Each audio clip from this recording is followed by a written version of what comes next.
and bigger the rest. That off over 7 furlongs. Slow and Stride, Clever and Cool, also Nightcliff and Impact Warrior. This is the Ballylynch Stud Proudly Bell 1000 Guineas trial. And it's Matilda Picot who heads them off the end of the first furlong, followed by Zarinsk. In third place is La Dolce Vita, then Dame Kitty and Darhouse, and Madly Truly and Never Ending Story. With the final three continuing down the far side, Impact Warrior, Nightcliff and Clever and Cool. The leader is Matilda Picot by length to Zarinsk, disputing second place with Dame Kitty. Break of less than 2 lengths to Darhouse, disputing the fourth with La Dolce Vita, tracked by Never Ending Story in the dark blue jacket.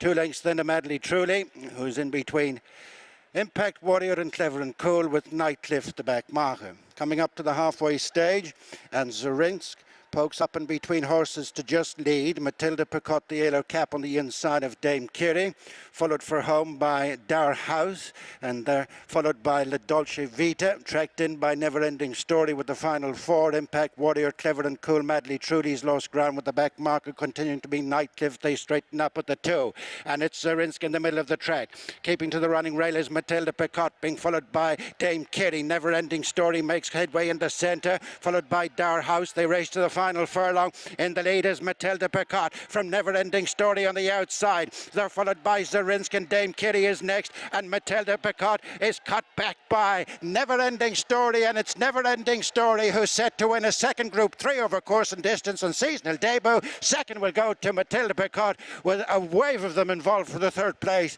It's Quick Guineas Trials double for Ryan Moore and Aidan O'Brien. Never Ending Story victorious at 2-1. The favourite goes in. Matilda Picot second at 6-1, and Zarinsk the second favourite back in third at 11-2. 2.5 lengths to spare.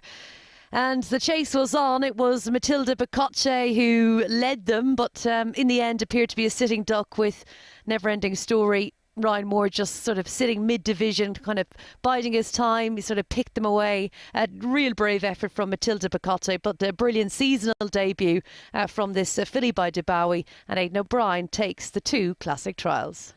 Quick chat with Aidan O'Brien. Aidan, it's been a good afternoon so far. Never Ending Story winning the 1000 trial there. Just give us your verdict on her performance, if you don't mind. Yeah, no, we're delighted, Gary. Listen, like, she hadn't come yet, and we knew that. Jamie's been minding her, and Trevor and Wayne rides her out and rides her in all her work. She, of course, is not there yet, but rather than working her hard at home, we felt let her run, and then we could back off, and then we could prime her. So that was the plan. Ryan gave her a beautiful ride. He let her go asleep, and he just left her come home well. But he was very happy with her, but it was tough ground out there.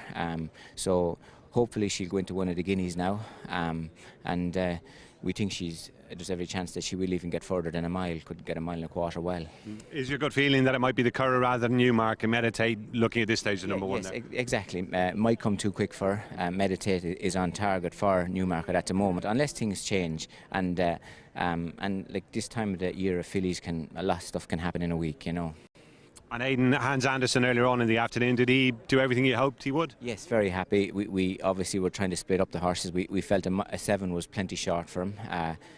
The plan with him now is maybe go to a French Guineas or a Irish Guineas, maybe onto a French Derby.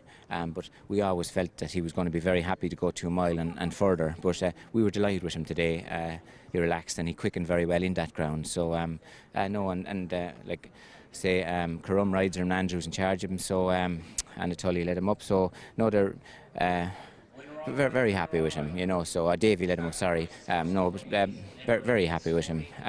Yeah, have to be very happy, Gary, really. He came up a little bit short in his last couple of runs last year. Do you think we're going to see a better Hans Anderson this time? I think no doubt. I probably ran him too short last year, kept him too short, where we should have let him go up to a mile and I didn't. But there was other horses in those slots, and that's why he stayed at where he was. But he was trying to go a mile last year. It was fine starting today over 7 in that ground. But I'd say it was probably my fault last year for not letting him step up, keep them at 7. And we have the Ballysacks coming up. Aidan, you've been really pleased, no doubt, with what Alexandropoulos has been doing from your comments. Can we expect a big run from him here? Yeah, he's working very well. He will improve from the run, obviously, on that ground. He has form with ease in the ground. He relaxes, he quickens. We haven't really asked him too much, but we're very happy with what he's doing, Gary. And listen, obviously, we're looking forward to seeing him run, get him started now. The other two horses both won their maidens as well. Realistically, are they a little bit below him as going into the race? Yeah, the other Camel horse ran very well. He won first time out, and then he was green when he ran in France. He was second, but he's a horse going to get 1.25 miles and 1.5 miles well, a big horse, but he's working nice as well. But Alexandra is working a bit better, and then Seamus' horse is a tough horse, won nicely. He's lazy at home, won nicely when he won his maiden, and the 1.25 miles will definitely bring out the best in him. Look forward to seeing them run. Aidan, as ever, thanks very much. Pleasure, Gary. Thank you.